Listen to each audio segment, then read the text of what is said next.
Советнички препукувања и дискусии ја окарактеризираа и 25-та седница на Советот на општината, која денеска се одржа во Кочани. Од вкупно 16 точки на дневен ред, опозицијата учествуваше во работата на 14. Потоа ја напушти седницата, оставајќи ја позицијата да ги изгласа предлог решенијата за именување членови на училишниот одбор во Средното општинско училиште Ѓошо Викентиев и во јавната здравствена установа Здравствен дом.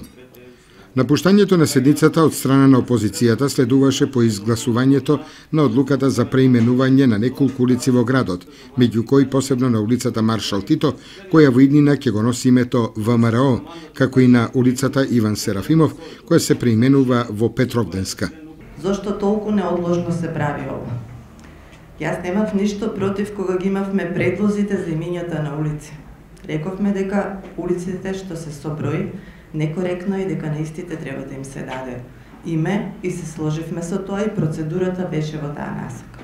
Значи, моето пред се лично размислување во делот на промената на улицата Маршал Тито да се применува во име ВМРО е со негодување и не е прифатливо поради тоа што за да пишуваме нова историја нема потреба да ја бришеме старата.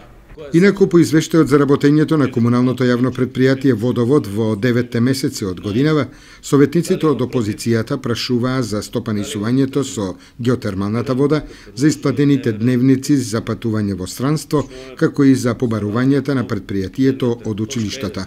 Во последните неколку години имаме намалување на искористувањето на геотермалната вода, а да подсетам само дека Кочани е една од ретките општини, можеби единствена општина во Република Македонија која што стопанисувањето со геотермалната вода го има доделено на јавното предпријатие Водовод.